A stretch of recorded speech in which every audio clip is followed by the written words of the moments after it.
Hello everybody, welcome to the Red Devil Experience. My name is Eric. Hope everybody's doing well. We got the latest Manchester United news and quite a lot of news today around, specifically, very much so, Bruno Guimares, the midfield. We got a couple updates about Carlos Baleba, Elliot Anderson, and Sandro Tonali as well. But some major updates. Really, the absolute main focus today is majorly on Bruno Guimares. And it seems like that this is, I mean, it's not going anywhere, that's for sure, until something is resolved, okay? There's sort of a bit of a back and forth between Bruno Guimarães and Tonali. Apparently, only one of them may be able to leave Newcastle. Newcastle obviously make it quite difficult to do deals. We've seen that ourselves for Dan Ashworth. We saw it with Alexander Isak for Liverpool. Okay, and they will probably, will be expected to do the same for two of their top players. And, I would be a bit surprised if Newcastle end up letting go both. There is a story and update saying that, only one will be allowed to go. Bruno Guimarães maybe seems like he has a better chance of going. But we are going to get into it, okay? So buckle up, because it's a lot of information, a lot of news, a lot of updates. And the closer we're getting to this sort of summer transfer window, the more we're going to get, the bigger it is. So yeah, make sure you're smashing the like button. Get that done, people. It's very important to the channel, so make sure you hit the like button. And we are on our way to 3,500 subscribers. So if you're new and you enjoy the content, subscribe, hit the notification bell icon so you don't miss a live. And before we get in there, chat is here. It says, does it matter when we are going to get outnumbered in the middle no matter what? Unless, yeah, okay. It does matter significantly. But anyway, so let's start off with some of the smaller ones, because I think the Bruno Guimarães one's going to be the longest. It has the most information. It's going to be the longest conversation. So I kind of want to just hit on some of the other midfielder targets first, because there's less updates about them, but important updates. So this is over the last sort of 24 hours up to now, okay? Elliot Anderson is Manchester United's top midfield target, as they plan to sign to this summer, as we've been told multiple times. Ben Jacobs on TalkSport saying that Manchester City are also interested, but done deal claims are false. Talks are still early. Any progress is on hold as Anderson focuses on Nottingham Forest survival, with a decision likely later in the season. Okay, so listen, that one we obviously know he has been made our sort of top target here, okay? And it's probably because in terms of transfers, has always been on the list. He has always been rated highly. But obviously with Manchester City being involved and, being serious in it, you're going to have to prioritize him first, which is why I think he's been pushed to the forefront very heavily in the last couple months, because before, earlier, it was sort of so-and-so, and we liked them all, and, we'll pick the best one, but they seem to have gone with the Elliot Anderson one. I do like Elliot Anderson a lot.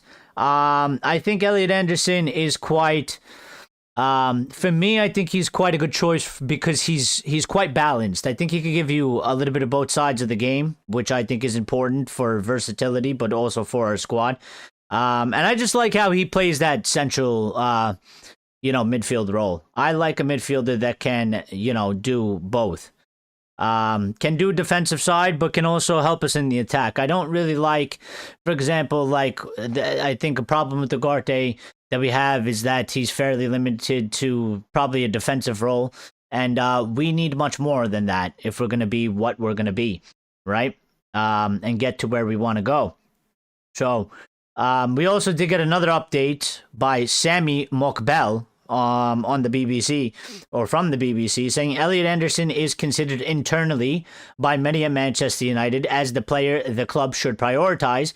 Manchester City are the clear frontrunners to sign him at the end of the season, but United are prepared to make a significant effort to secure his signature. Listen, they could be favourites all they want, but we do need to make a significant effort. United of the past would put their tail between their legs, run away from this, and not even try, okay? And we can't be doing that. Listen, we are going to be in probably the best position for us possibly that we could have been, if we think back to the beginning of the season. The fact that we are, going to finish Champions League football, we'll finish third, we'll have more money, and we'll definitely be more attractive because we'll be back in UCL. We won't have to sort of deal with what we dealt with last summer to a certain degree. Okay, we're still slightly at a, disadvantage in areas because obviously we've been a little bit all over the place, while other clubs like Manchester City or Arsenal or Liverpool have been more consistent over a longer period of time. So it's, nicer to sell the project that way.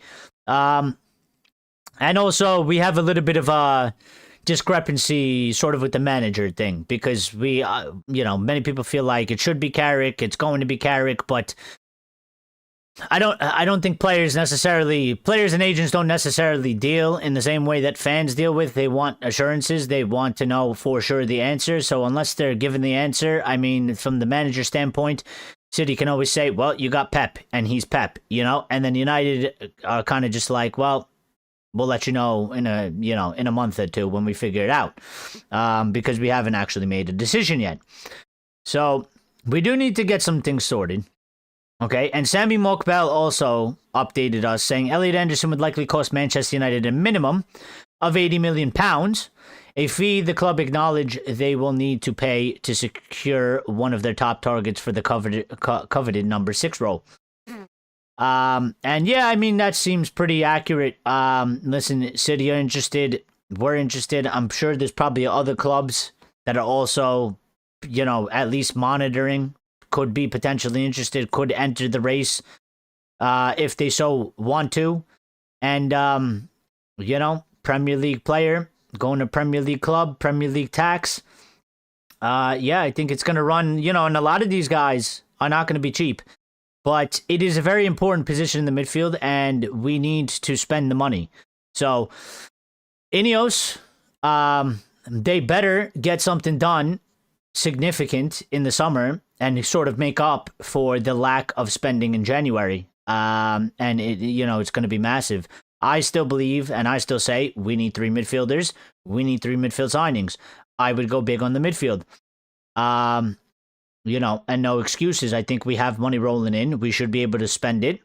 And if we're going to take a gamble, let's take a gamble on spending the money in as many areas, on as many positions as possible. And hopefully that leads to us to have a very good campaign next season so we can get more money, and continue to build our team and continue on a path of consistency. How does it matter? Numbers always win. We always end up 2v3 in the midfield. Well, not necessarily. I mean, our team has to do a better job of dropping back defensively. Renosa says, I think we have 2 slow center mids, but we technically play with 3 midfielders. I know we press in a 4-4-2, but that's all tactical decisions and player profiles. Well, the thing is, number one, listen, if you take Bruno Guimares, okay, and you take Elliot Anderson, and you drop them into Manchester United's current midfield, then midfield is going to operate a lot differently. And it's going to look a lot differently, and it's going to feel a lot differently than the midfield we have right now. So players have different attributes, have different, abilities, and they play the game different, and they will add a different sort of, feel to the squad and also performances. So this is why it's important to get players with certain characteristics that play the game in a certain way. If we buy 3 mids, who are we buying as cam? We're not buying a cam. The 3 mids are all center mids. We are not buying an attacking mid. I would not buy an attacking mid. We don't need an attacking mid. What we need is 3 central midfielders because all we have is Kobe Mainu. We're already down 1 center mid. Okay? We need one. We don't have one. We're already missing one. Ugarte, I would sell immediately. and I think he's going to be sold. We have updates about that, but so he's not here, and Cass is leaving. So we have Kobe Mainu in the midfield. We need 2 players for each position, so we need 4 central midfielders. So we need to buy 3. If Mason Mount is sold somehow, some way, then obviously, sure, go look for a cam. An understudy, somebody on the younger side, maybe a 21-year-old that can take over Bruno's position in the next, like, 2-3 seasons or whatever it may be. Because I don't think Bruno's going anywhere, and I definitely wouldn't sell Bruno, and Bruno should be staying here. For the foreseeable future for now. Because we have a major reconstruction going on in the midfield. And we also have to touch up on the defense. So we have a lot of work. We're not going to be able to do it all. I think obviously we need to secure the midfield. And I think the defense is going to have to take a little bit of a hit. And that's something that we're going to have to do later on. You know, I think the defense is going to be something that has to be done. Maybe you could do a deal in January, even though these people don't like to do business in January. But definitely if you're going to do some sort of a, you know, defensive overhaul, defensive line overhaul, it would probably have to go into next summer. So we must have 4 center mids, 2 to sit on the bench. Yes, 2 to sit on the bench. Yes, you are super intelligent with that comment, bro. We are going to be playing 60-something games next season. We are going to need rotation. We need competition. Players can get injured. Players can be out of form. So when we have 2, okay, well, what happens if one's playing like shit? Well, we need another one. What what about tactical flexibility? You know, what are we, a daycare? Are we running a children's center here? Are we coddling people? Are these not men? You know, fight for your position, fight for your battle. The best winner plays, the losers come off the bench. You know, I don't know what you're saying. You said the team needs to come back and support the middle, the wingers, the striker, the entire team. The entire team. I mean, when you watch teams, the team goes up, the team drops back. Defend, help. We need to be able to run more. We need to be able to get up and down the pitch quick. We need to transition faster.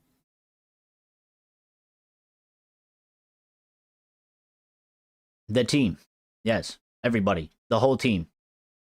The entire team. When you watch other teams play, I don't know if you watch other teams play, but when you watch other teams play, that's what they do. And they're better than us. So if they could do it, why can't we do it? We're not doing it. Or we're not doing it to their level. We need to do it better. Except Bruno. All right, Chad.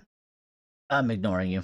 You ideally need 2 of every position, and sometimes a player can be the depth in more than one position, but you don't want that everywhere.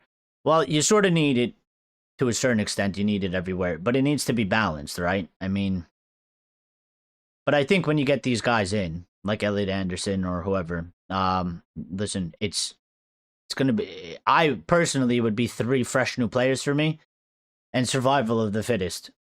Whoever's the best performer, whoever's performing the best in training, whoever's getting it done on the pitch, you're starting. The other ones, you're going to have to wait for your chance off the bench. And when you get your chance off the bench, prove that you're better. Have a better impact.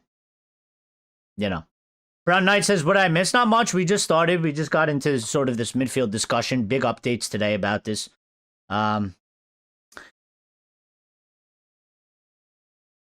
It's not the wing's job to support the middle, though. Other teams have 3 mids that always compact and connected. Okay, well then, I don't know. Talk to the manager about it, because we're playing a 4-2-3-1. So, I don't know what you want to do about that. You come here with Bruno Fernandes slander. You are the only person that hates Bruno Fernandes.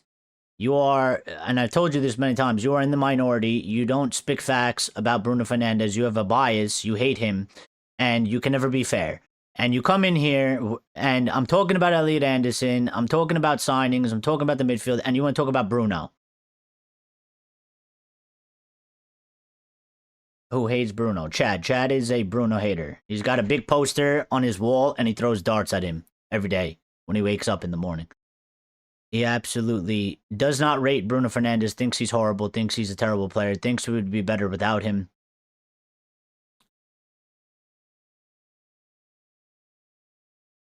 I'm the one with the bias? Yeah, okay, you're hilarious. All right, I'm not buying into your bullshit anymore. You could go back into the background, bro. I don't care. I really don't care. I'm not here for you. You're not taking over the show. I got a show to do. People want to have a real discussion. I don't care. All right, I'm moving on. Anyway, so Carlos Baleba, one of the updates from Ben Jacobs is Carlos Baleba is not Manchester United's top target. Elliot Anderson remains the priority. Okay, Brighton could offer Baleba a new deal and haven't set a price, while United already did groundwork on the player last summer. It does seem like Carlos Baleba has taken sort of a downfall in the, sort of list here or priority. And definitely Elliot Anderson seems to have taken the number one spot. So this is going to be interesting as we get closer because it's definitely going to heat up between us and City. City are being labeled as the favorites for Elliot Anderson, but we just got to fight for this. I also think I would lower Carlos Baleba, not to say that he is just like shit or horrible. Like if we got him, I still think it's a decently good buy, but if I'm ranking the list of players that we are in for, I would obviously probably go in the way of, for me, Bruno Guimares is a top player. I love the guy. I like how he plays. Again, I think he fits versatility. He can do both sides. Physical build. He's good at passing. He can press. Him, Elliot Anderson, and for me, Sandro Tonali would be the top three. But we're not going to get both out of Newcastle. It's just not going to happen. You're not going to get Tonali, and you're not going to import Newcastle's midfield into United's midfield. It's just not going to happen. They're not going to let it happen. And they're already going to make one deal difficult. To try and do two is basically impossible. So, I think if we could get Elliot Anderson and you get a Bruno Guimarães and you drop them into the midfield, along with Kobe Mainu, and then the third, I would probably maybe look at somebody like a Mateus Fernandes or something like that. Somebody that's not going to cost a lot of money, but is young, has a good potential ceiling, and sort of build it out that way. But I mean, if we have money and I'm in charge, I'm splashing a lot of cash on the midfield. So, but I think maybe United could do something like that because Elliot Anderson is going to cost about 80 million. Bruno Guimarães is probably going to be around the same. It's 160 million on two players, but we definitely 100% need that because we've let it get to this point where it is needed. And Liverpool did it a few seasons ago, as somebody in the community pointed out a couple shows ago, that they spent and they bought in 3 midfielders. So, we could do it. We might have to do it.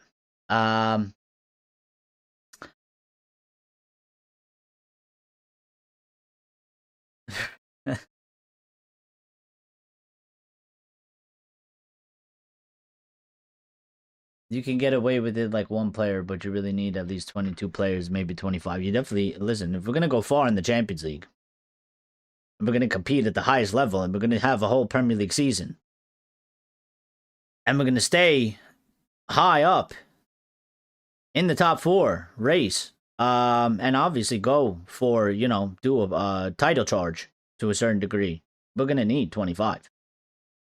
Look at the squads that are doing it. They have all the depth. I don't think we're going to get it this summer, though, in terms of we're not going to have the full amount of depth. We're going to have to try and, bubble ourselves up as much as possible. And what I mean by that is, like, protect ourselves as much as possible. But I think I still think we're going to be missing a few pieces here and there to really be that strong, because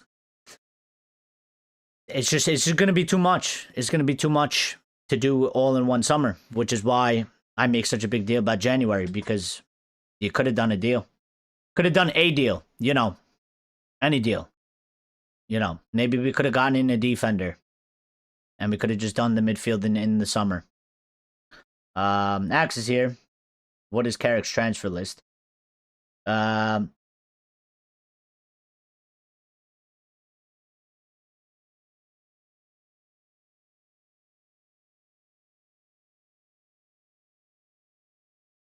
Problem is Bruno Guimarães is like 29. Is he? I think he's like 27, is he not? I could be wrong. He's 28. Yeah, you know what? That might be a problem. But for me, I would be okay with it. But in terms of Ineos, I mean, I think you are right, Brown. I think that might be an issue. But, I mean, there's some encouraging updates, okay? And when we get to it, we'll get to them. Let me move right along because we'll have the full discussion. There's a lot of sort of just updates, so we just got to get through it, and then we could just talk, freely. All right. The other thing Sami Mokbel said about Carlos Baleba is, according to a well-placed source, Manchester United have made a tentative inquiry about Carlos Baleba in recent months via an intermediary. I think that's just pretty standard. I mean, it's a bit encouraging in terms of if you want to make a signing, but they should be doing things like this. We need to be ahead of the ball.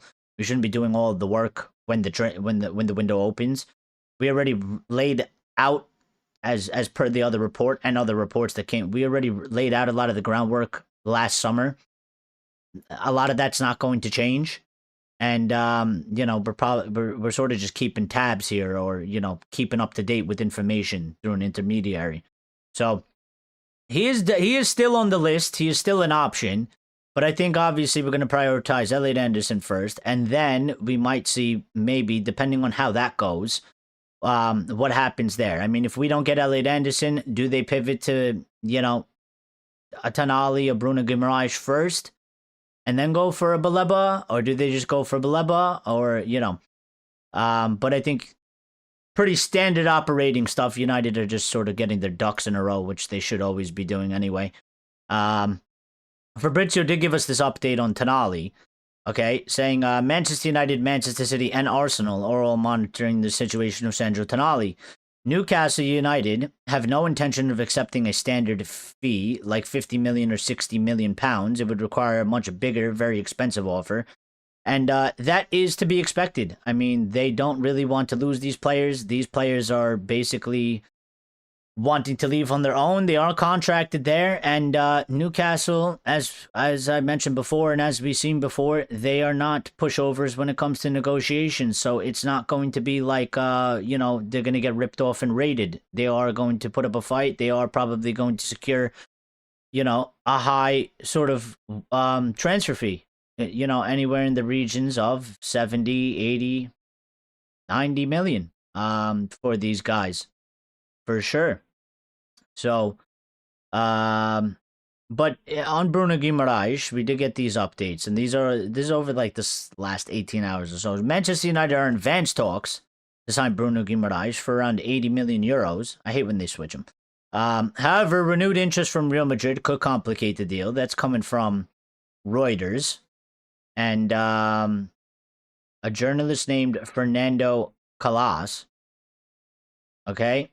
Then we also got, I think this is it says Northern Football Correspondent. Works for the iPaper Sport, MSI Douglas. Okay, not too familiar with this source, but reports of Manchester United being in advanced talks for Bruno Guimarães have come as news to Newcastle this morning.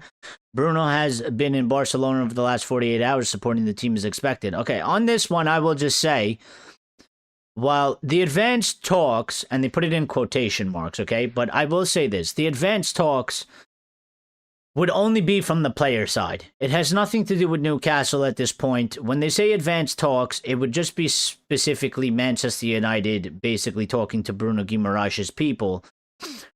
Newcastle don't really technically need to know anything about that. So when it's reported that it comes as news to Newcastle, could be that it comes as news to Newcastle because they really don't really need to know anything about it at this moment in time, because we're not contacting them and we're not talking to them about a deal. We're talking to Bruno Guimarães' people about a deal, his camp, or intermediaries, whatever it is. We're basically trying to talk to the player first, obviously, which is what we always do anyway.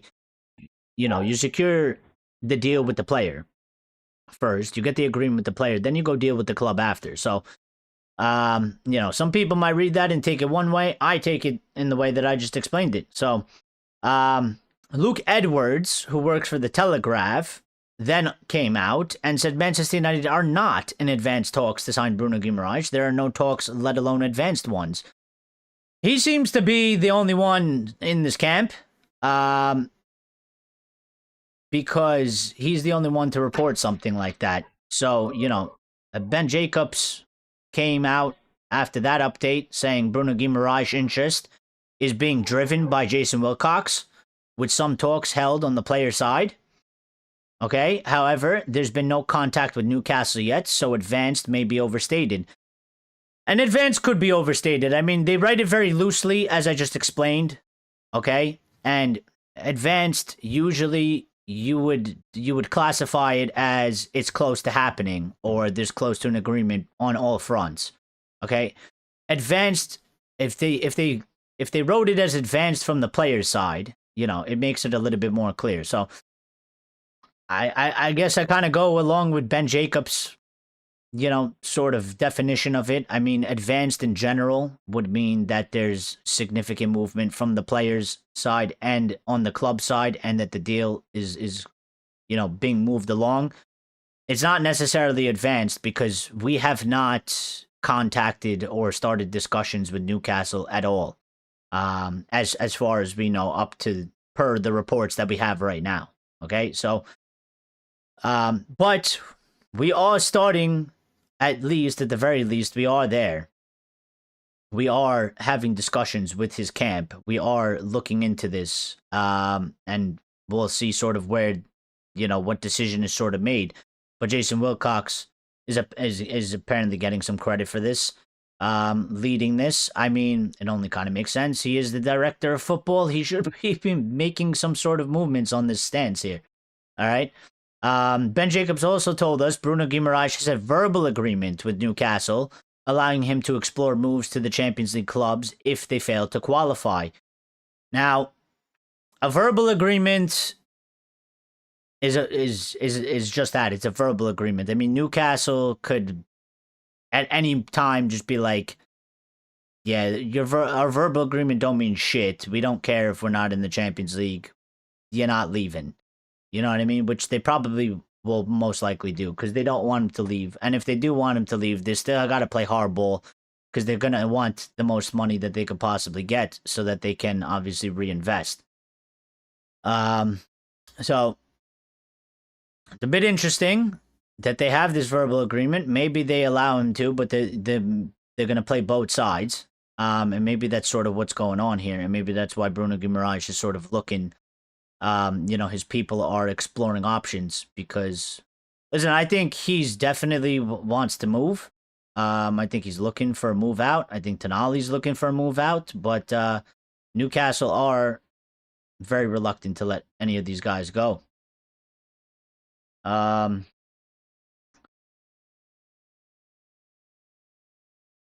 Hariyama should be back from loan next season. He should, but we don't know what's going to happen to him. I mean, I would give him a chance and an opportunity and a go, but we've seen United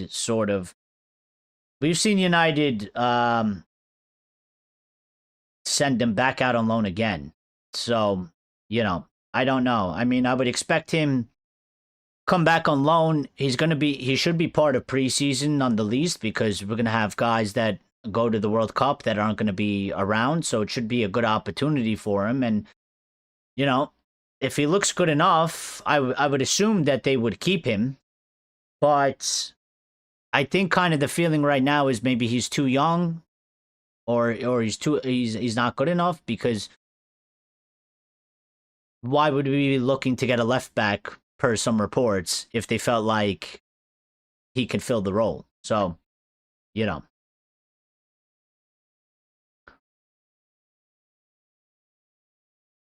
If they're expecting anything more than 60 million for Baleba, I'd pass.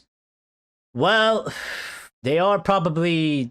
I mean, I saw something that they're still asking for 100 million, but I don't think it's gonna go near that. So Maybe you could get him for 60, 70 million. It's all about negotiations, So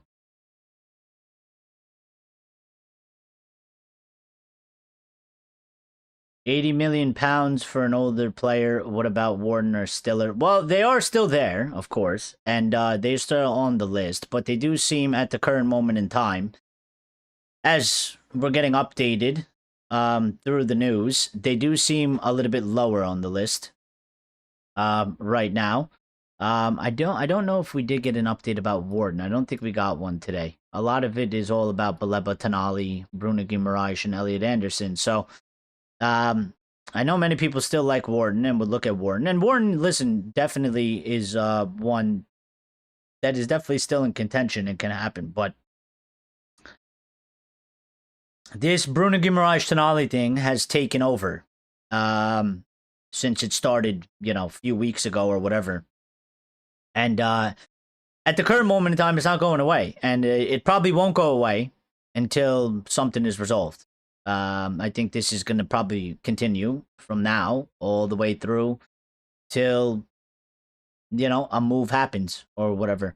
There was an interesting update, though, that Newcastle, it's here somewhere. It says Sandro Tonali and Bruno Guimarães' camps are competing by making their availability known.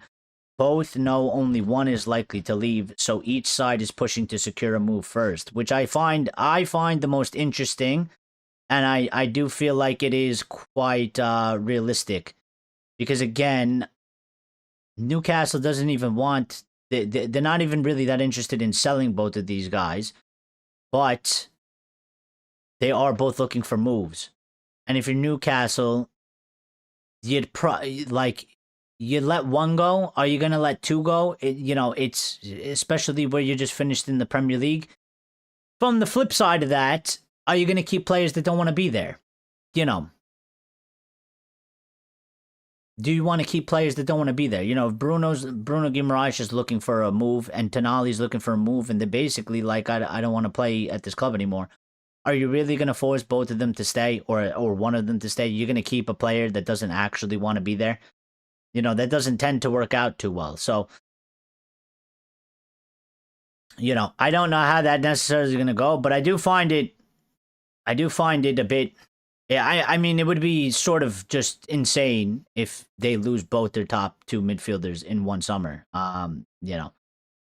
It could happen. It could happen for sure. But, why haven't I heard Stiller's name mentioned anywhere lately? It's like the links have cooled down after he was touted as the next Bruno Fernandes.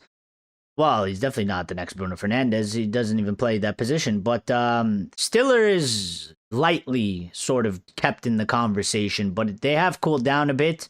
Maybe that's come with,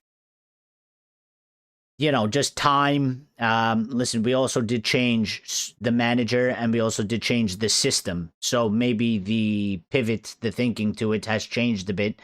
Or maybe just over, from the time that he was heavily, mentioned with us over the last couple months, they've sort of, made their idea a lot more clear, or they've made their targets, they've sorted their targets out a lot more clear. So, because the thing is, and I think the reason why still is not being mentioned as much as well, is there has been numerous reports, and I think we could probably take this to the bank because it was quite true last season, and I think it makes sense as well. And I also made a similar argument, or a similar case for it, is that United seem bent on getting Premier League proven players, which Angelo Stiller is not. Okay, and a lot of the targets on here are basically all from inside the Premier League, except for the likes of Angelo Stiller and maybe like one other guy that's been fairly lightly mentioned. So I think Stiller has just taken a back seat for probably a couple different reasons. One could be media-led specifically. A story like Bruno Guimarães, Tonali, even Nottingham Forest with Manchester City involved. And then you could also always throw Arsenal's team. It's just, it's they're bigger stories than Angelo Stiller. So we got to see how that goes.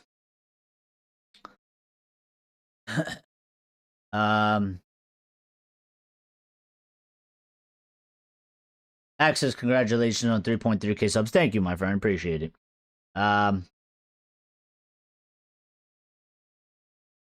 Sandro Tonali's camp are pushing for a move, but Newcastle want around £100 million and are reluctant to sell. Manchester United and Manchester City are leading the race, and that's coming from Graham Bailey. Okay, and listen, people are hearing these fees and they're freaking out over the fees, but listen, I don't think they'll get what's being reported. Okay, so they can push for 100 million. I don't think they'll get 100 million. I mean, some club might do it.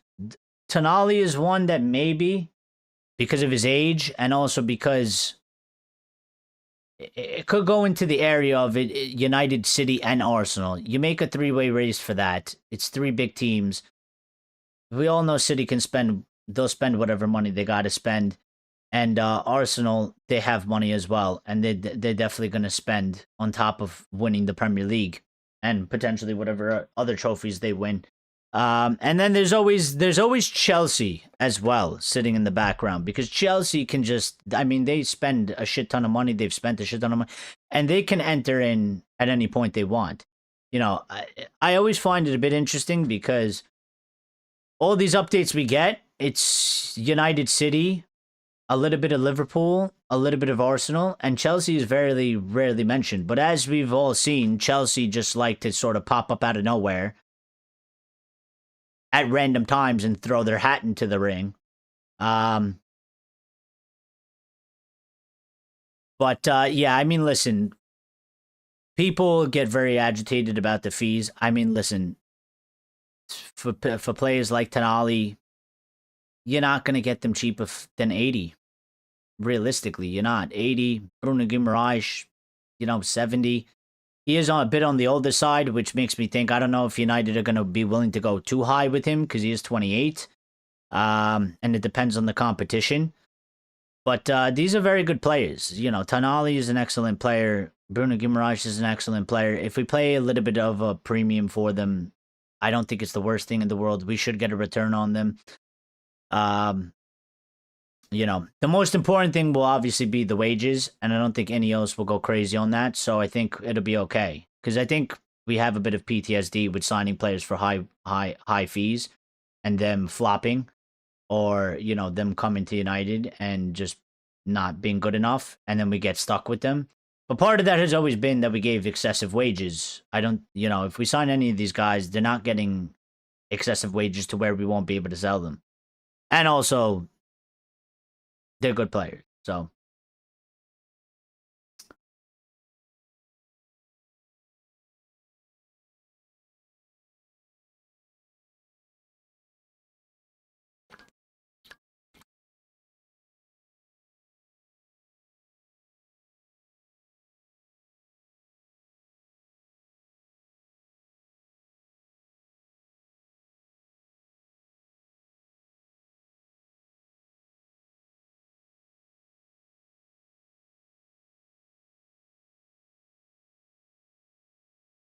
thank you. And anyway, to finish this off, Give Me Sport reported, and this is Fabrizio actually. Fabrizio on Give Me Sport said Manchester United appreciate Bruno Guimarães, but that's the case for several players, around 6 or 7 of them. The club are yet to decide what type of midfielder they want to add. At the moment, Sandro Tonali is the most desired player from Newcastle United, and it's one to keep an eye on for United as well. And I think the last update with this is Sammy Mokbel saying Baleba, Wharton, and Sandro Tonali are also on the radar for Manchester United's recruitment team and will continue to be explored as potential targets. United have made a tentative inquiry regarding Baleba in recent months through an intermediary. And Sanchi has sent a super chat. Thank you, Sanchi. Greatly appreciated. It says, what's the worst case scenario in regards to manager selection for United and even transfers? Worst case scenario. Worst case scenario, manager wise, for me, would probably be. I mean, there's a couple of them, I would say. I mean, I don't think it's going to happen anymore because it seems to move away from that. But Poch was linked to us. I think he's not good. Roberto Martinez, I think would be a worst case scenario. And even Ariola, who we are playing. And we do have to talk about the match coming up tomorrow, by the way. We're going to talk about that. I forgot to mention that earlier, but we will talk about that at the end of the show. For transfers, it would probably be missing out on sort of the top, I would say, at least 4 targets for the center mid and ending up with like the likes of like a, you know, maybe like a João Gomez Stiller instead of like, you know, name any of them. Elliot Anderson, Bruno Guimares, Tonali, Wharton.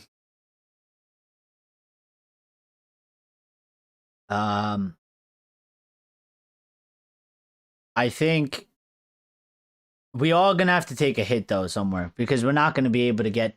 Listen, there's people have extensive lists. They want left back, they want a right back. People want center backs. People are asking for left wingers. We also need midfielders. We're not gonna be able to do all that. That's like quite impossible to do, especially for our situation. And the way I'm viewing it right now is we need to spend a nice amount of money, good chunk of it, like we did last summer on the attack. We got to do it on the midfield. And whatever, if anything's left over, pick a position that fills out the squad. You know, I do think we still probably need a winger. But they do need to figure out what they're going to do with Dorgu. So, I mean, if they're going to push Dorgu forward and he's going to be more of a winger, then we should probably go for a left back. If they're gonna sort of keep Dorgu, push him back, and then you could get in a winger. Well, you know, whichever one makes the most sense. There. So, the chat is very animated with each other today.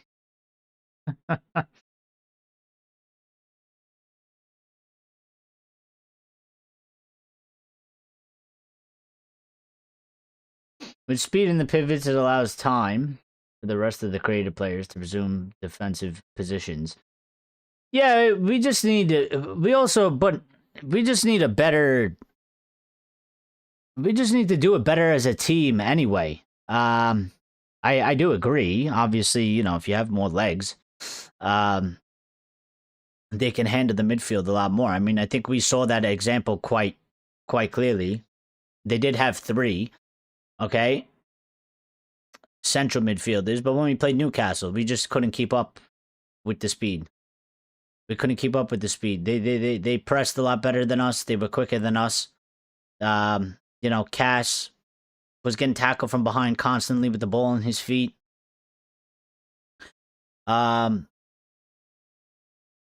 when you look at other teams, I mean, they get up and down very easily. And it's the whole team. The wingers, the striker, the attacking midfield, everybody. Everybody gets up and down. I don't think we're necessarily that great at that. We do a decently good job of it, but we could be more elite at it. And I think part of that has to come with training. And then also the other part of that has to do with personnel. So...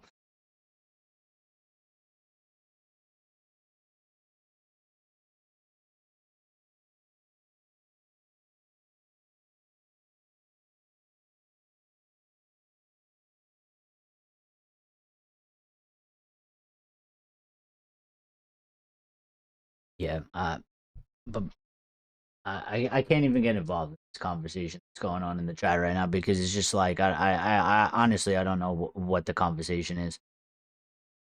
But there's a conversation being had about an attacking midfield player about a defensive aspect. Like the guy doesn't run around all over the place, doesn't have legs, doesn't fucking, you know, isn't everywhere always at all times. He's not a defensive player. He's not going to tackle. The players we're talking about are not attacking players, attacking midfield players. They're not going to play his position. They don't play his position. They play in the central midfield. We need a better central midfield. Not every team plays with 3 midfielders. Loads of team plays with 4-2-3-1s or 2 center mids, and they do just fine.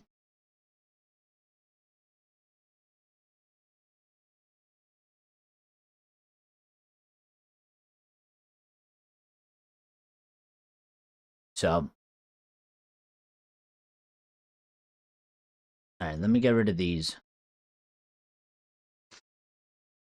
So for me, I mean, the best we could probably do,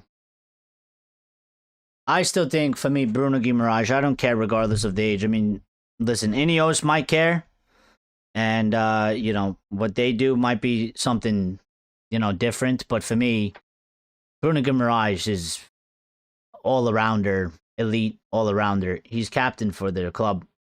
We need leaders. Okay?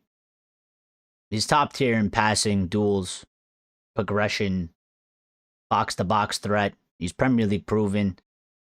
He can dominate the midfield. He does it week in, week out. He's done it numerous times against us. We've seen that. Okay? And I think he would probably make one of the highest impact signings possible. He'd probably be one of the highest impact signings possible because he's on the older side. But if we get one a little bit on the older side and 2 younger, and we have Kobe Mainu, you know, we need to have some type of a balance. I don't think it's the best idea, which I think Ineos are gonna do, which is they're gonna have a completely just totally young midfield, and that they're all gonna be 21 or 20 years of age, because that's what it seems like to a certain degree that they're going for. I think we should have a little bit of experience in there. We're going to lose Cass, okay? We're not going to be able to replace that experience. Bruno Guimarães is not necessarily Cass. He hasn't played Real Madrid and won the Champions Leagues and all these stuff, but he is a very good player, and he is on the older side. He is 28, so I think he would be nice to fill the void for the next, 4 years. We have the other 3. They should develop nicely. And then, you know, we just have to sort of replace Bruno Guimarães later down the line. So I would be going for that. And I like Elliot Anderson very much as well. I mean, he's 23. Or maybe only 1 or 2 years older than the other ones. But, you know, he's sort of at the stage ready to take the next step. He's been playing good at the Premier League. And he's dynamic. And he's also versatile. Box to box. Hybrid, a 6 or an 8. You know, he's been in outstanding form. And he gives us both sides of the game as well. He knows English football as well. He's homegrown. And he has good pressing. He has good carrying. So I think them 2 would probably be my top 2 targets, and I would spend the money. You know, if we could get them both, I think that would be insane, and I think that would obviously, we would be making a giant statement. The expectations would go through the roof, obviously, for us, and there would be a lot of talk. I do think Adam Morton is still a very good, you know, option as well. He's more obviously of a deep lying playmaker when you compare him to, you know, Elliot Anderson or Bruno Guimarães, right? He's a bit different. But he's still good at, you know, progressive passing and helping out. I think, you know, if you were to compare him, he's good on the defensive side, but that's where he probably excels a lot, way more than somebody like Manuel Ugarte, who's completely limited in that aspect. So, you know, that would be a massive upgrade if you were to get somebody like an Adam Wharton in as well.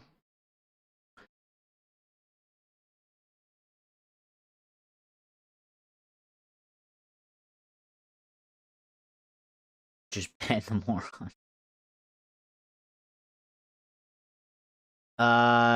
We are just chasing.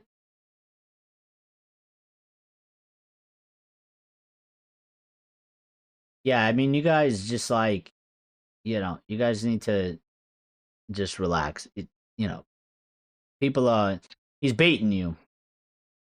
He's baiting you. He's baiting you. Just have a conversation with me. Don't worry about what he's saying. If it ain't making sense, you don't need to bite into it. If you don't like what somebody's saying, you don't have to talk to them. This show has nothing to do with Bruno Fernandes. We're not talking about Bruno Fernandes. Chad likes to talk about Bruno Fernandes every second he gets. It's weird. We have nothing. There's nothing to talk about Bruno Fernandes. We could talk about how awesome Bruno Fernandes is because he's killing it, but we're not going to do that because we're literally talking about central midfields, and we're talking about players, and we're talking about transfer targets for the summer. It has nothing to do with that. Has nothing to do with that at all.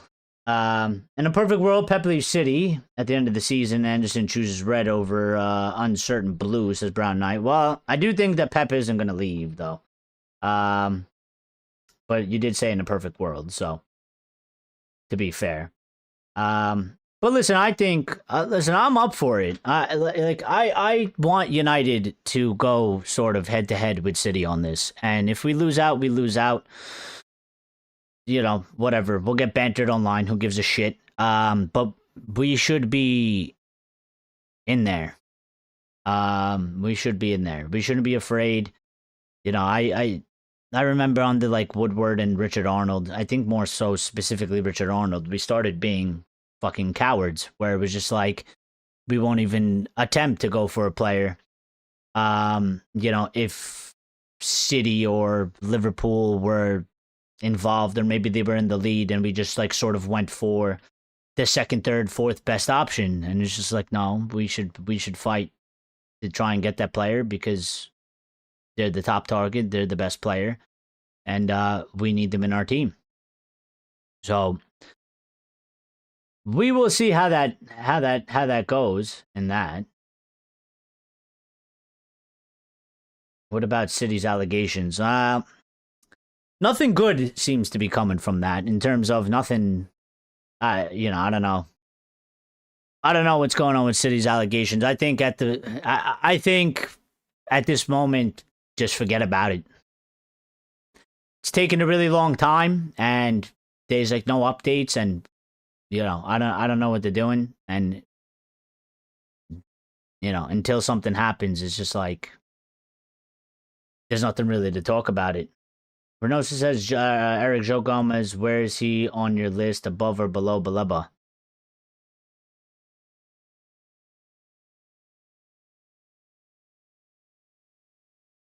It's a good question. It's a bit hard. I like Baleba. I don't know what it is about Joe Gomez. It's not that he's necessarily a bad player, but I just feel like he's sort of average. I feel like Baleba, we've seen him play really good, and when he played really good, last season, he had an exceptional season, yeah? And I don't think we've seen Joe Gomez play like that. So I kind of just, to me, I like Baleba a little bit more. People are scared of Baleba and worried of Baleba because he's had the seasons he's had this season. But I don't... It's not really bothering me too much what he's had this season because he's 21. And also because, it's not only him who's had sort of a bad season. Brighton haven't had a great season either. The team in general, compared to what maybe they were once upon a time doing. So I'm not too worried on the Baleba front in terms of, oh, he's had a bad season, I'd stay away from him. I don't really feel like that. I would probably go for Baleba. But obviously the price then matters, for both players. It would ultimately depend what's the final price that we would have to pay. If they tell me 60 million for Joao Gomez, if they tell me 70 million for Baleba, I'm going to take Baleba for 10 million more.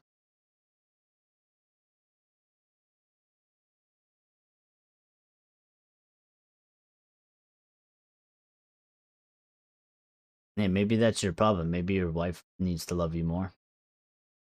I know you try to avoid discussing politics, but if the petrodollar economy goes to shit, will City and Newcastle be downgrading like going down? No.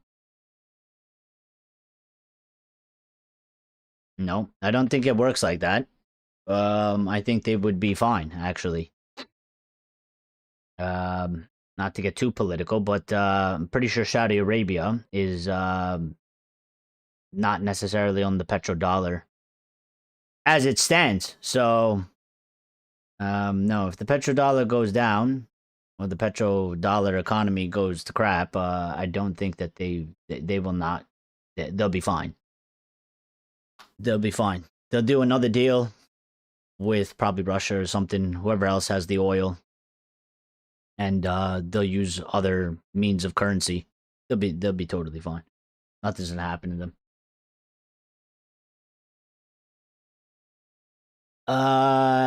For me, Gomez will provide what Baleba provides in a way, but will be cheaper. Well, you know what? Could be. I don't think maybe there's too much of a difference in them, but I don't know. I just like Baleba more. I'm just gonna be honest. Like I just my gut just leans towards Baleba. It's not anything that I'm saying that like I've identified statistics and I've analyzed hours of video footage of his gameplay or whatever it is. I just instinctively, I think Baleba. I'd pick Baleba over João Gomez.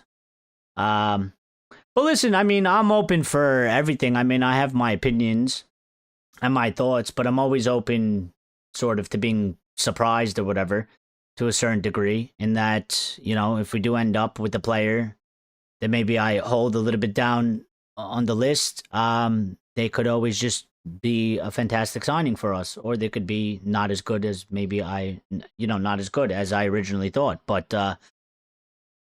they could be.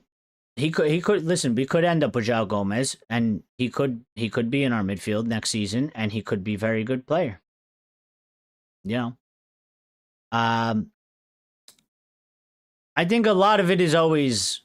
Listen, there's some players that are better than others, but I think a lot of it is quite a bit. For me, I've tended to sort of park them in two different categories. A lot of it is speculation. Until we actually see the guy come into the team, put on the United kit, play for us week in, week out against all different types of opposition, how he gels with the rest of, the teammates, and what they're doing on the pitch. I mean, we'll never get the real sense of it until he has the kit on. So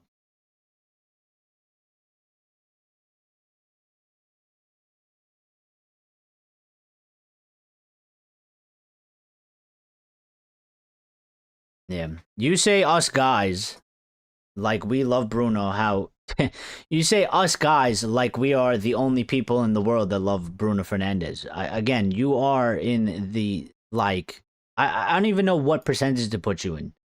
You are in like 0.01%. You actually are like with like Liverpool fans and like just non-United fans that hate Bruno. Okay, I got a friend that's a Juventus fan. All right, a Juventus fan. They're not even in the Premier League. He doesn't even watch the Premier League. He hates Bruno Fernandes. Talk shit about him all the time.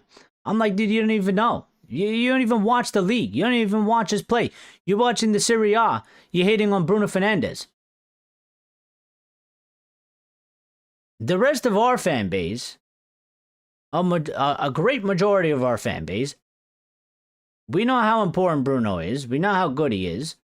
And we love him. And when you say you guys, just, basically the entire Manchester United fan base. Just so you know. And you say Bruno fans. You mean Manchester United fans. Not Bruno fans.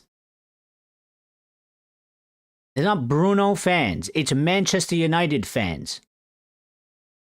Get that straight. Manchester United fans. Because that's who supports Bruno and that's who loves Bruno. It's not like, there's no like, This isn't Pogba and Martial FC shit. Okay? There isn't like a 50-50 split going on. It's overwhelmingly people rate Bruno Fernandes because he is a good player. We need to see what it looks like game after game. Always a gamble. Well, we will see. We will see when we get these guys in. You know, again, like Tonali, he's 25. Baleba is 22. João Gomez is 25. So, you know. And on João Gomez, I mean, listen, he's a high-energy tackler.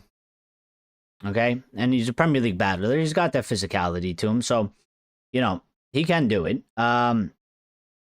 He's got defensive intensity. And he's got work rate to him.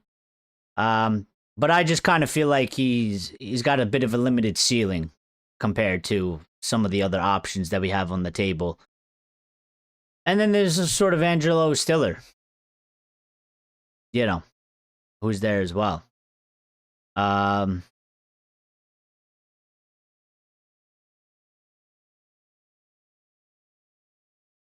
yeah, for me, I think top two signings we can make: Anderson, Bruno, put them next to each other. And then we might need to maybe get like a Stiller or João Gomez. Somebody that's going to cost us a little bit less, because we're not going to be able to spend 80 million on each player for 3 players, because I think we'll run out of money at that point. So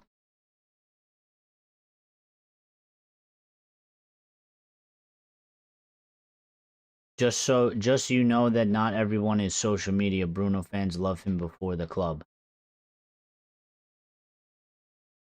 Yeah. Here's the thing. I know at least about a good 45 Manchester United fans in real life, and none of them have a bad thing to say. That I actually talk to, that are like my close friends. I know at least like 45 of them, and none of them have a bad thing to say about Bruno Fernandes. None of them hate them the way you do. So, what is social media? I guarantee I could walk around Manchester and I can ask random people on the street. I guarantee you we won't find somebody that says the things that you say. In the real world. In the real world. What real world, bro? I don't know what you're talking about.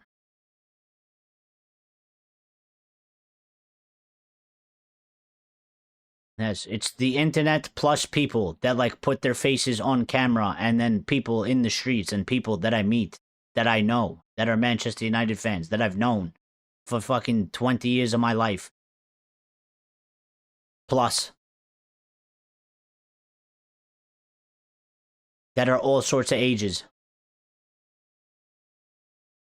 They're 20 years, 30, 40, 50, 60. They all love Bruno.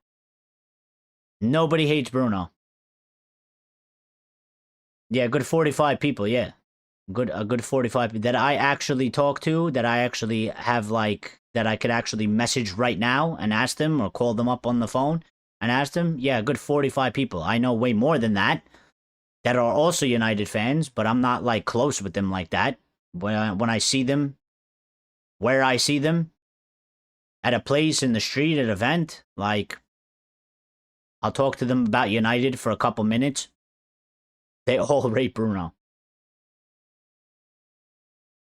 Manchester fans and Manchester clueless. All right. Yeah. You know it all, and you are the master of everything. You are hilarious.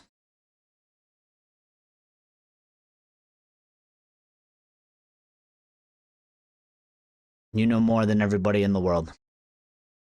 Good for you. Good for you. There was another. What was these updates about the transfers? Okay, so we do have 2 updates on sort of outgoings. All right. The updates on outgoing goes as follows. This is coming from the Sun, by the way. So just, I mean, at least one is coming from the Sun. The other one is coming from a different source. But this one specifically came from the Sun. So, I mean, it's the sun. All right. Manchester United are open to offers for several first-team players this summer. Manuel Ugarte, Mason Mount, and Joshua Zirkzee. Meanwhile, Tyrell Malacia and Casemiro are expected to leave on free transfers. Thank you, the Sun, for that update. Listen, we all know Malacia is going. He shouldn't even be here. I don't even know how he's still here, but he is. And we saw him come against Newcastle, and we literally conceded a goal because of him. So, yeah. Not getting a contract renewed. He ain't staying. And then, obviously, we all know Cass is leaving. So, thank you for that update, Son. All right?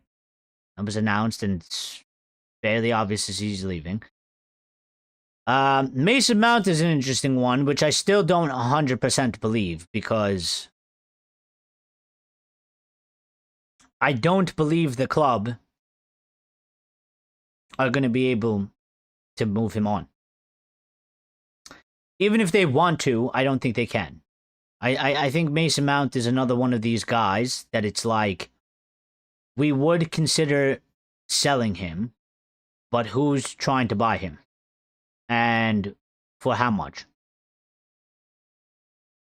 I do believe that Zirkzee and Ugarte can definitely be sold. I think they should be sold, and there's definitely interest in both of them. There's no problem on that front. In that, Zirkzee has significant interest from Italy. There's a couple different clubs. There was a potential that he maybe would have left in January. It didn't happen after Ruben got fired, and he stayed. But yeah, that interest from Italy still remains there. So I think in terms of a sale for Joshua Zirkzee, I think it's very plausible that it can happen. I think it's very likely it can happen, and it should happen. And then even with Ugarte, I mean, he has some interest from the Turkish league, and I think another club or two from somewhere else. So 2 out of those 3 players, I think, and I've been saying this, I think Zirkzee and Ugarte are probably the most likely to leave, for obvious reasons. Somebody like Mason Mount, I just don't know if we would be able to do. I don't know if we would actually be able to sell him, because I just don't know if there's a team out there that's actually interested in buying him. And if there's no interest, well, we're basically just stuck with him. And if we're stuck with him, they much very well know that. So they're just going to play the PR role of, they rate him very highly, and, Carrick's going to come out, or whoever the manager is. If it's not Carrick and somebody else, they're probably just going to be like, Mason Mount has, fantastic technical ability, and he's a great player and all this jazz. And then that's pretty much it. He'll just stay.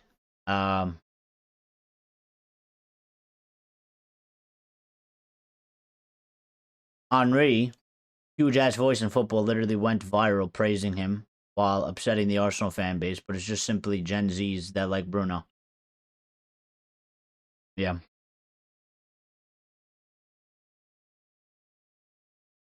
He just can't admit that he's in the minority about it, and that the majority of people like Bruno Fernandes, and that he just hates him, and he's just a hater when it comes to Bruno. That's all that is.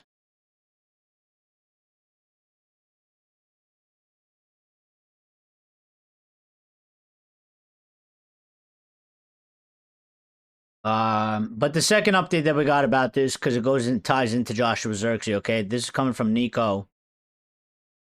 I don't know what his name is. Nicolo Shira. I guess he is Shira. It says he's a sports journalist, expert in the transfer market. He's got 400,000 followers. I don't know who he works for. It might be Italian outlet. Seems like it's an Italian journalist, okay? He said Joshua Zirkzee is open to a return to the Serie A this summer and has been offered to Juventus. The Italian club had previously shown interest in January and will assess the move in the coming months. So I do think I do think we'll see Joshua Zirkzee leave this football club. He's not in favor. He wasn't in favor under Ruben. Okay, he's not in favor under Michael Carrick. And I just like I've been saying, I don't think he fits the team dynamic that we need. It was signed for Ten Hag. It was a different thing. You know, I kind of feel like we've moved in sort of a different direction from there, and Xerxes doesn't really fit the bill of what we're looking for. So I do think he will be gone. Which is fine because listen, again, like we just talked about, we'll have a certain amount of money. And we're gonna have to spend a certain amount of it on, you know, the midfield. And then, you know, we're gonna have to sell the likes of like a Xerxes, and even an Ugarte, and then see how we can sort of use those funds to maybe fill another hole or two in a different position. You know, we get rid of Xerxes, maybe we can get a winger then. You know, some people say that they would like a second striker, but I think what we've seen so far, you know, if Carrick stays, he's more than okay with sort of having Ben, and then if he needs to change it up, he'll either use Mbeumo or Cunha to start in that position if it's not Ben, which is also just a, you know, a different dynamic in that as well, and the team can play in a different way or in a different style. So I think Carrick's fine with that. I don't think he's necessarily looking for a second striker. We also do have like Cheeto Obi down there, who, you know, he just played for the under-18s. He scored a goal. So, you know, there could always be a potential next season at some point, maybe to call him up at some point and use him, you know, in some sort of game or matches, a couple matches, maybe in a Carabao Cup or something, maybe in an FA Cup. And you could always see how that goes. And maybe he takes his chance and sort of makes a claim for himself to get included in the squad. So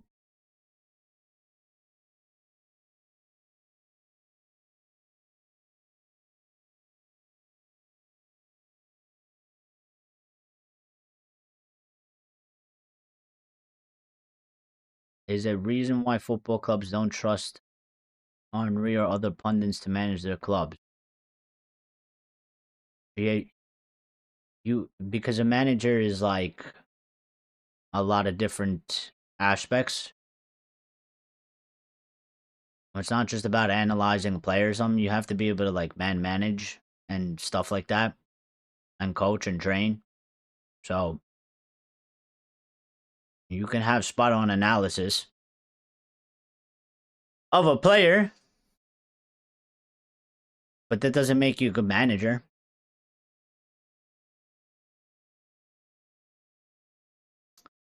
He sort of ruined his career by coming to United. Who's that? Bruno? I mean, maybe. I mean, I don't know if I would say ruined, but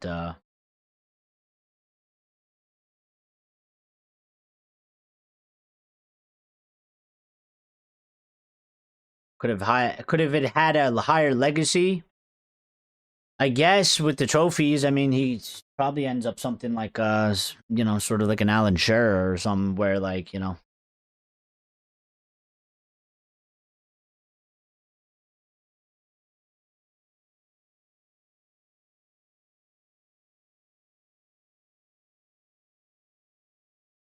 we did have a couple more updates as well, loose ends, and then we'll talk about Bournemouth to close out the show. Okay, last few minutes. But there's some loose ends we need to tie up.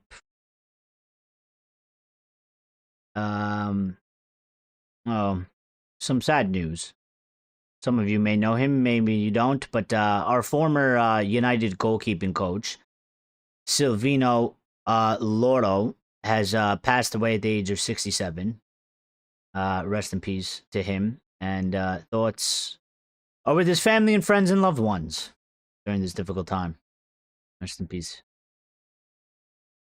to him. ESPN Brazil is reporting that a transfer of Bruno Guimarães is possible only if United is willing to pay 75 to 80 million euros.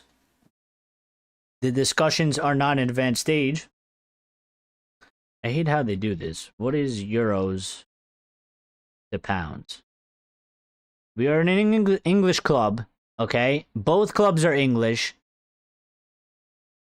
And they want to report it in euros anyway. I don't really understand why they do such a thing. But 78 million. That's like 67 million pounds, which I think, listen, for a 28-year-old Bruno Guimares, it's I think it's standardly fair. Well, I don't have a problem with that. I don't have a problem with that at all. Somebody did mention before, though, I think it was Brown Knight, asked why Angelo Stiller isn't mentioned. And I did remember seeing this update, and I just saw it now. We did get one update about Angelo Stiller, specifically just him, okay? And it's coming from Sports Mole. All right, and this says United are monitoring Angelo Stiller ahead of a potential summer move, but there are no advanced talks yet. The VfB Stuttgart midfielder is valued at around 50 million euros with a 40 million euro release clause. And the one thing you do have to remember about Angelo Stiller is that Stuttgart have a clause in his deal where they can waive, they pay 5 million euros or 5 million pounds, whichever one it is, but whatever, you get the point. They pay 5 million and that release clause gets taken out, which means that they can then demand whatever fee they want. And that clause is probably active till a certain time. So I think that's also another reason why we're not hearing or seeing too much about Stiller, because I think he's kind of just on the back burner. And I think if anybody comes in to try and pay the release clause right now, I think Stuttgart immediately pays 5 million and removes it. And then we'll sort of up the fee. So I think a lot of clubs are also sort of just waiting maybe for an expiry on that so that they can't do that. And then maybe attention turns towards him.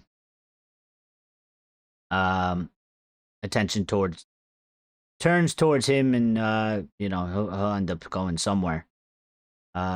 Shea Lacey and Tyler Fredrickson are back in first team training, by the way, after recovering from their respective injuries. I would like to see Shea Lacey come back into the team, considering that Dorgu is out injured and we're at a lack of options in sort of the attack position. We're a little bit light there. Okay, I would like to see Shea Lacey come back into the fold on the bench.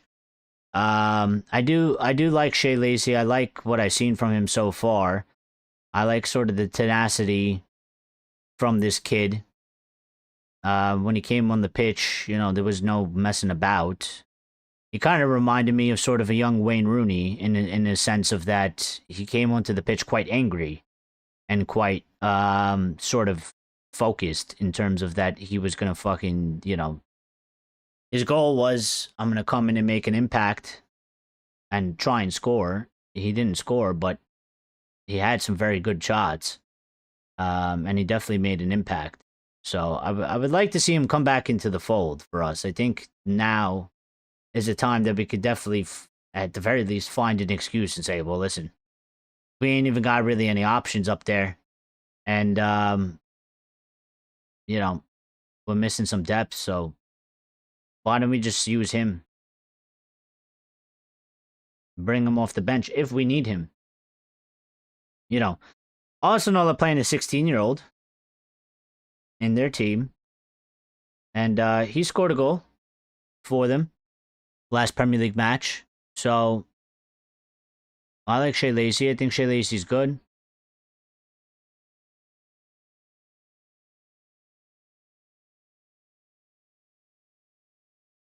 So we'll see. I think maybe we'll get him back. Maybe Carrick will bring him back up in there. There's been some updates about Jadon Sancho, and I've seen like a few of them, and I mean, I can't really be asked or bothered, but just real quick, you know, United currently have no plans to trigger Jadon Sancho's one-year option to demand a fee and are content to let him leave on a fee. That was reported quite a while ago. I don't know why the media are making such a big fuss over the Sancho thing. I mean, I've seen like 10, 15 reports today about Jadon Sancho. I mean, I've said this before. He's not our player anymore. Contract is done. Contract is up. We're definitely not going to... It wouldn't make sense anyway. What are we going to do? Extend it 1 year and demand a fee? Nobody's going to pay it. We're going to have to pay the wage for another year, or at least split it. And we're going to have to loan him out again.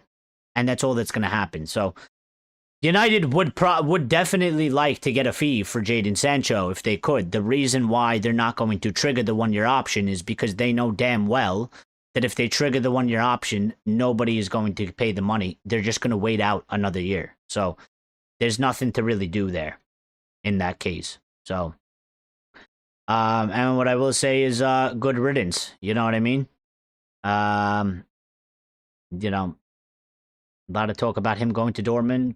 Good for you, bro. Don't really give a shit. You know, you are a dickhead. And I don't wish you the best, you know? I usually wish these guys the best. Okay? Like, you know, even if I tend to have sort of a problem with them at some point, like Rashford, who I thought had to leave the club and needed to leave the club. Wish him all the best. But Jadon Sancho, don't wish him all the best. Don't really give a fuck about him at all. And to put it bluntly, he could fuck right off, and I don't care. Just wither away, broski, wither away. You're one of those overinflated ego fuckers that I dislike very much. Thank you everybody that smashed the like button, by the way. Greatly appreciate it. Okay, and if anybody that's new, subscribed. Okay. Appreciate you subscribing. Welcome to the community. All right. This just came in right now from, I believe she's Brazilian. She's a reporter. I can't really read her thing because I believe it's in Portuguese or Spanish. But she's got 500,000 followers as well. And Manchester United is showing interest in Bruno Guimares. The club has already made informal inquiries for the player and are evaluating making a move. So, the news on Bruno Guimarães is not stopping. It is still coming out as we are sitting here speaking. So, let's see how this sort of continues over the next, you know, I guess couple weeks or so. You know, is it going to die down? Or is it going to sort of stay hot? I don't think this is going anywhere. I don't think this is one of these situations where he gets linked to us, and then in about 2 to 3 weeks' time, there's just no update and no story. I think this is going to continue right through the end of the season, and right into probably the summer window, and we'll see what happens on that front. But all right, enough of sort of the updates. Okay. Enough of the news. Let's talk about Bournemouth. We do have a match tomorrow. Big match. We need the 3 points in our journey towards Champions League. Okay? And let's do a little bit of a preview. Let's talk a little bit about what we may seem to expect from the match. What Carrick may do. Did he give us a press conference, by the way? I think maybe it got drowned out by all this transfer news because I didn't really see... Usually we have quotes. And I didn't really see quotes from Carrick, although he might have done it on a different day. But, let me see. Maybe it was like a day or two before when we weren't live. Oh, yes, it was the other day. Okay, that explains it. So they put it out the other day. Let's see if we could get anything sort of on team news from Carrick first before we start talking about Bournemouth and what we expect to see and how it's going to line up. But Carrick on the team news, he said similar really. He said frustrating for Mata, which is De Ligt. He's been trying to work towards getting back. It's a back issue that's proving difficult. We'll keep working as hard as we can. I feel like every time he says something about De Ligt, it's literally just like copy and paste from the previous press conference. I mean, he's literally never not said anything else since Carrick has taken the job. He's literally never said any other words other than the words I just read out. Like, it's been the same update for weeks now. And I'm starting to lean towards that report that we did when we were live about maybe 2 or 3 days ago, that I believe it came from Rich. I don't know if it was Rich Fay or somebody else, but I forgot who it was exactly. But they said that they believe that Matthijs de Ligt won't make it back this season.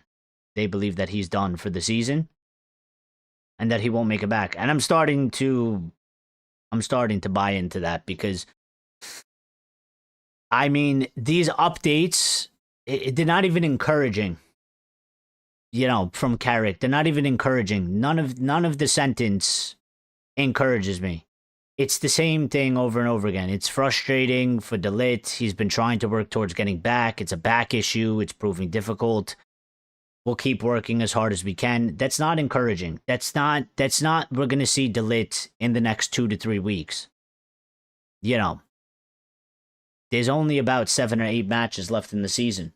So I don't think we'll actually see de Ligt back. And if we do, if de Ligt does come back at this point, it could very well just be he makes it maybe for the last 1 or 2 matches, and he ain't even going to be fit for that. So, you know, what? He'll be on the bench. Maybe he'll get like 10 minutes in a match, if need be.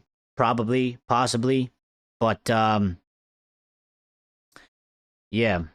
Like, but he did give us an update also on Martinez and Patrick Dorgu, and he said, Carrick said Martinez is a lot closer. He's getting there. After this one, I think he'll be all right. So, if you were hoping for the Butcher to be back for Bournemouth, not happening, but hopefully, and I mean hopefully, for the case of hopefully, he'll be back. Because again, he was sort of another one. I mean, he told us he wasn't that bad.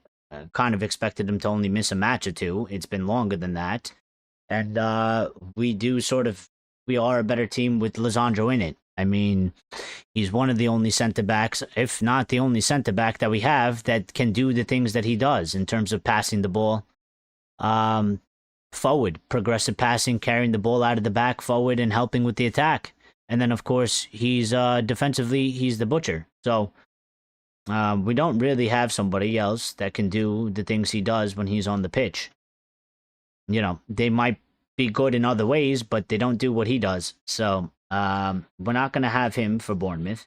And on Patrick Dorgu, he just said Patrick Dorgu further down the line, which is also a bit sort of sour because I forgot when Dorgu got injured, but it does seem like that injury was sort of on the worser side of the extent because there was a hope that he can make it back by 6 weeks, which is sort of like the average length, I think. And I think they said 8 to 10 weeks originally, or 10 to 12 weeks. And we're basically in that period. I think we're coming up close on 12 weeks somewhere. So, and that's not the most encouraging thing either when he says he's further down the line. Further down the line is probably the same as de Ligt in that we're not going to see him, you know, could be another month. For Dorgu. So, and that just, I mean, I personally feel bad for Dorgu in terms of because he was in such hot form and it kind of got robbed from him. And that just sucks, you know? So, hopefully he comes back soon. Hopefully we get these guys back, all of them, and no more injuries, right? And let's just finish out the season with the strong team. Let's get this gap going. Okay, we got a little bit of a gap, but we want to increase it, of course.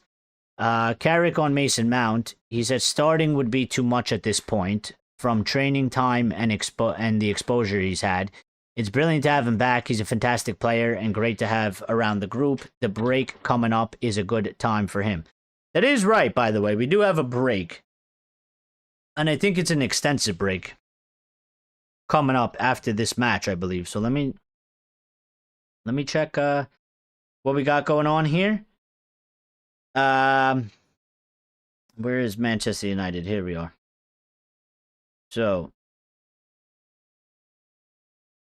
matches, okay. So we play Bournemouth tomorrow, of course, and then we don't play another match. We don't. Our next match after Bournemouth would be against Leeds. We'll be home for that one, Derby, of course, against the dirty Leeds. All right. And that match we don't play until April 13th, which is like insane because our match tomorrow is on March 20th. So we literally, I think that's like, I don't know how many days that is, but 1 week, 2 weeks, 3 weeks.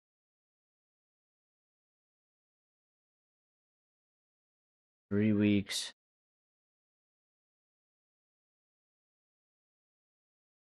21. Like 24 days. It's almost, yeah, it's 24 days we have from the Bournemouth match to the Leeds match. So it's going to be an extensive break. Although, in terms of, I mean, I don't like that. That's not, to me, I don't think that's a positive for us because, again, we have been the best performing team in the league since Carrick's come in. So basically, since the new year, since in 2026, we are the best performing team. That is undoubtedly a fact. And taking off about 24 days and not playing a match is, I don't like that. That's way too much time for us to lose all momentum. Okay? Because we have been, we've been fighting this thing with momentum as we are playing one match a week. And to not play matches for that extended period of time, I don't like that. I hope that, it doesn't hit us hard in terms of when we do come back. If we don't come back and it's like, we just started the season again and we're like a bit lost and we're not looking or we're struggling for results, because obviously that last period and April going into May is going to be the most important, crucial period. We're going to be running out of matches, so hopefully that doesn't impact us negatively in that point. But I mean, listen, this Bournemouth game is going to be interesting because we sort of saw when Ruben was here, we played Bournemouth, and it was quite an open game, and it was, it was a bit insane in terms of, it was a 4-4 sort of thriller for a neutral perspective, I guess. I mean, even for us, I mean, there was a lot of goals in it, but we didn't get the win, so it was ultimately a letdown. But now Carrick come in with his system and, his results and his form and his performances, and, I think Bournemouth will be playing. I still think it's going to be a fairly open game, which I think benefits us immensely because we like that. We like space. We tend to do very well in the space, and when there is space. So, and we've been doing better defensively as well. So I don't expect Bournemouth to score 4 goals on us like they did last time. We are obviously away this time, so they do have home field advantage. And I wouldn't be surprised if they are able to score. But I think in a match like this that's coming up, how I'm feeling about it, Bournemouth and Areola, they play a good brand of football. It's exciting. I like how they play it. It is high intensity, and it's quick. So, I think it'll be a good game, and I think it'll benefit us. I think what would be bad is if we played against a team that sort of really sits back, gives us majority of possession and bunkers down inside and cuts out all the space, as we've seen against the likes of sort of an Everton or a West Ham. Axe is okay, so good night. Wish me luck tomorrow. Good luck, bro. Good night. Glaze is out. Yeah, good night, and Glaze is out, yes. And we'll catch you tomorrow, okay? No watch along, but we will be live after the match for the Red Devil recap. So drop in. Make sure you're there.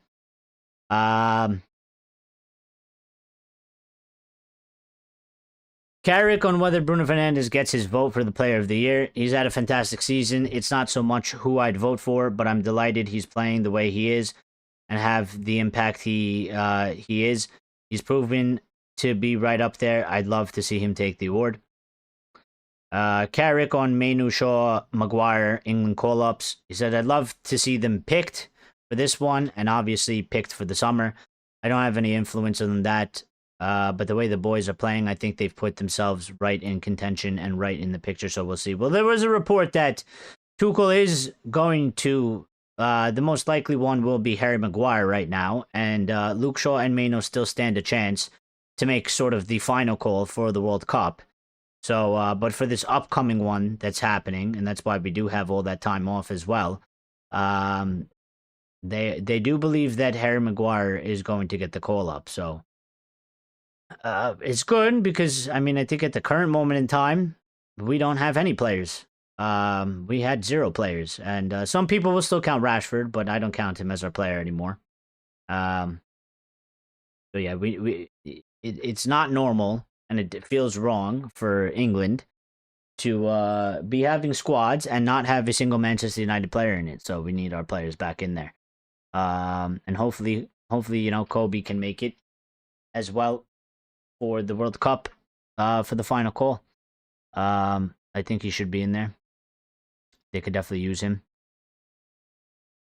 And Carrick actually spoke of Maino. He said he can always improve on a lot of things. That's the age he's at, just for starters. There's so much more to come and develop, and that's just natural. That's not a negative on Kobe. That's just the stage he's in his career. So hopefully he has a lot of play. He got a lot of layers to improve and keep developing on that. I think he's done really well. Not having a lot of football for a period of time to come in and play a run of games and find rhythm, I think he did that really quickly.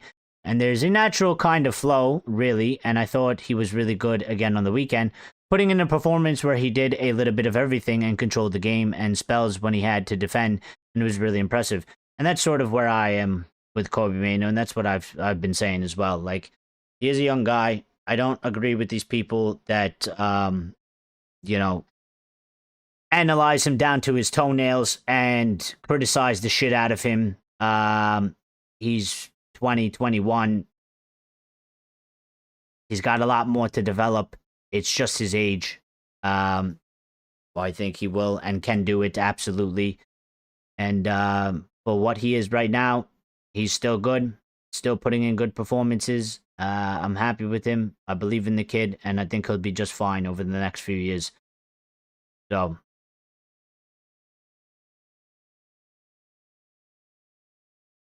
but let's sort of just take a quick look at potential starting lineups for both teams, any streaks, trends, and stuff like that. Okay. So streaks individually for the teams. Bournemouth have no losses in 9, but they also have no wins in 4. Okay. Manchester United have no clean sheet in 3 matches. And 6 out of the last 7 matches that Bournemouth have played, there has been less than 3 goals, which is quite interesting because I do expect an open game, and I do think when they play us, we'll be a little bit open as well. I think it'll be a bit end to end, so I do think that there is probably going to be over 3 goals in this match, even though it's not trending for Bournemouth technically. But 4 out of the 5 last matches United played, both teams have scored. Okay? And then directly head-to-head between United and Bournemouth, we have no losses in 3, and they have no clean sheet in 3. So those directly correlating there. But we also have no clean sheet in 6. So it has been like that in recent times a lot. It's been, and also 5 out of the last 6 times we've played each other, there's been at least 3 goals in the match, and 4 out of the 5 last times we played each other, both teams have scored. So I do expect that to sort of continue. It's just because of the way we play football and the way they play football. So I think that will continue. So I do expect an entertaining game tomorrow. I do expect a game with goals. I expect both teams to sort of have some, very good chances. Obviously, Bournemouth lost Semenyo from the last time we played them. Okay. And let me just see sort of. So obviously for us, we have 1 draw, 3 wins, and a loss in our last 5, and Bournemouth have 1 win and 4 draws in the last 5. They have 4 draws in a row. Okay. We have ours goes draw, win, win, loss, win. So I mean, we are in the better form, but they haven't taken any L's either, so they're actually performing quite good. Head to head in the last 10 matches, we've won 4 times, we've drawn 3, and Bournemouth have won 3 times out of the last 10 times we played each other. Okay, and lineup wise, you know, we're probably going to line up the same 4-2-3-1 and 4-2-3-1. But you know, they got like a couple players like Ivan Nielsen, Tavernier, Rayan, you know, Alex Scott will be in there and stuff like that. I think for us, it's the fact that, listen, I said last time, I think Carrick, if he was going to make a change, he was going to take Ben out, okay? And he was going to go back with Mbeumo up top. I think it's going to be the same. I think we're going to see the same for this match tomorrow, all right? I think tomorrow we'll see Lemons, Delo, Yoro Maguire, Luke Shaw, Casemiro Meno, Diallo, Bruno Fernandes, Cunha, and then Mbeumo. I think that will be the lineup, and I think Sesko will be back on the bench again, and will be an option for something different, something later. We obviously, of course, have Mason Mount now back on the bench. He won't start, as Carrick told us, but he will be back on the bench, and he will be an option, which is good, because if we need some creativity, you know, how many minutes he's going to be able to play, based off of Carrick words, I'm sort of leaning to maybe about 10 to 15 minutes tops. You know, 20 maximum. Can't see him doing more than that. I don't think he will necessarily do 20. I think it would probably be 10 to 15 minutes at most. But listen, 10 to 15 minutes is enough time sometimes to make an impact if we need you to. So he'll be there. And I also said, you know, Shea Lacey and Tyler Fredrickson were in first team training. They are back. They were injured. And they're back from injury, and they were back in first-team training. So maybe we see Shea Lacey there on the bench.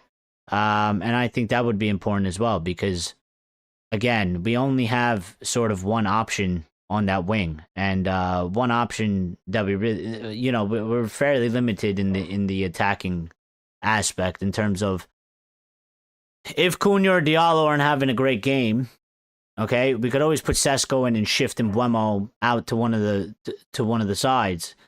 But if, you know, if more than one isn't having a great game, well, you know, like if Mbeumo and let's just say like Diallo are having bad games, well, we put in Sesko, and you know, I would look to put in Shea Lacey then as a winger. So it'll be interesting to see if he makes the team though. So, you know, we'll find out how that's going. And then obviously we're in 3rd, Bournemouth are in 10th, and we're 3 points ahead of Villa right now. Okay, we do have a plus 13 goal difference, which is second best in terms of you know, Chelsea have. I don't even understand how Chelsea have a plus 18 goal difference, but they're in 6th. I don't even understand how that actually happens because everybody else around them, okay, like Brentford have a plus 4. And Liverpool have a plus 9. And Villa have a plus 3. So I don't even know how Chelsea have a plus 18 goal difference and they're on 48 points. I don't even know how that actually happens. But we have the 4th best sort of goal difference in the top 6. And we're in 3rd place. We're obviously very far in goal difference behind like Arsenal and City. But out of the other teams, Villa, Liverpool, you know, we got better goal difference. So we do need to win this match. Then we got an extensive break. So hopefully, like, let's get over the line. You know what I mean? Let's get these 3 points. Let's ride off sort of into the sunset on this 24-day break that we're about to incur. All right. And let's just take a look at who our, you know, sort of our competitors are playing.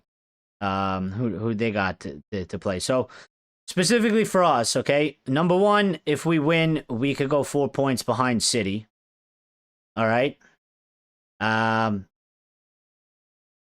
We could go 4 points behind City. City are going to be playing Arsenal in the, I think it's the Carabao Cup final. So they won't be playing Premier League, so we'll stay 4 points behind them going into the break for a certain period of time, I believe.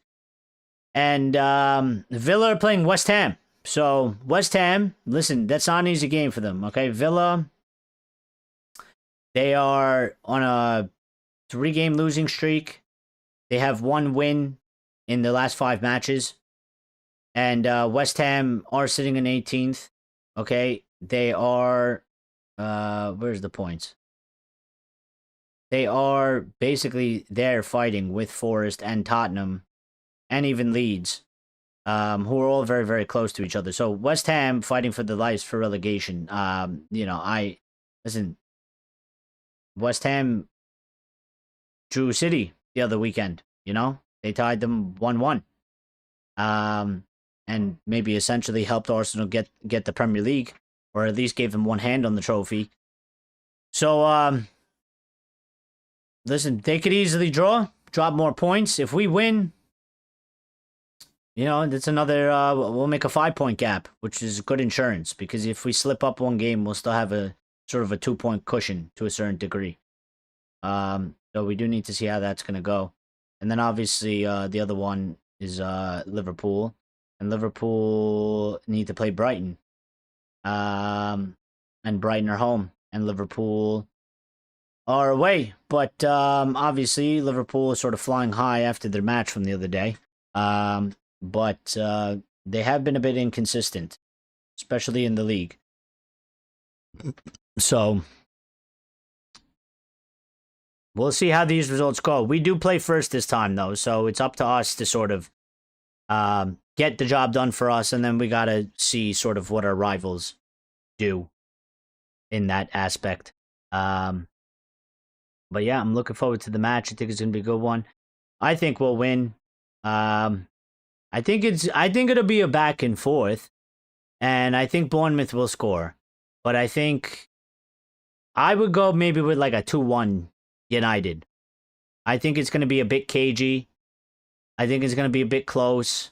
It could very well be 1-1 at some point, but I'm betting on us to sort of get the second over Bournemouth getting the second. We should be winning this match. It is a match we should win. They will make it tough for us. It won't necessarily be easy. But yeah, I think we'll get 3 points. We've been on a very good roll. Carrick's done a very good job. Have the match has been perfect? No. But we have been getting over the line. We have been, taking advantage of some of the situations. And there's just been a positive sort of, theme around us, and figuring it out, how to get it done. So, we had that sort of Newcastle setback. We had a good response the last match. And, it's one match, and we sort of take that going into the break. So, yeah.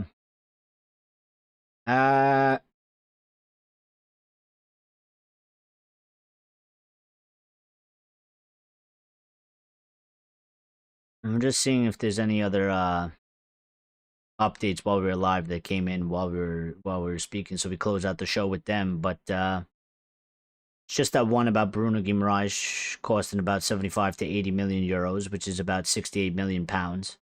Probably do it for 65.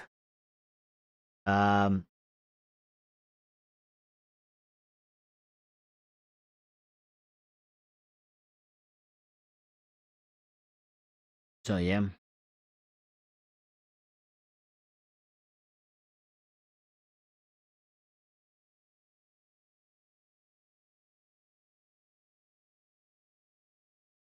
ESPN Brazil's also saying Casemiro has really been pushing behind the scenes for Manchester United to make the transfer for Bruno Guimarães. I always kind of laugh at that because it's like, I don't really feel like Jason Wilcox, and I certainly don't think Sir Jim Ratcliffe, but I don't think Jason Wilcox or Sir Jim or Omar Barada, I don't think they give a shit of what Casemiro has to say.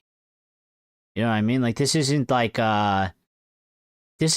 Ed Woodward era where like he was going behind Jose Mourinho's back and going to the players and asking them like, "Oh, what do you guys think we should do? Should we sell your bro Martial because Mourinho doesn't like him?" And they're like, "No, fuck off." And he's like, "All right, then thanks." I don't really. I always sort of laugh at that. Like, I mean, listen, pushing behind the scenes, like, okay, behind the scenes, maybe like he's fucking texting Bruno Guimarães or something, and he's telling him like, bro, come to United, like you won't regret it. Fair enough, okay, fine. If that's the pushing behind the scenes, sure, okay. Like, I buy into that. Players sometimes do that, and that's cool. And maybe you could sway somebody's opinion. I mean, listen, if you're Bruno Guimarães and you're Brazilian and you play with Casemiro and Casemiro, you might fucking text Casemiro and be like, bro, I'm looking for a move.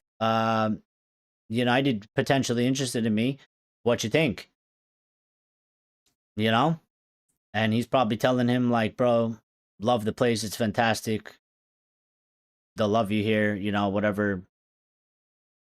You'll understand when you get here, the feeling, blah, blah, blah, blah.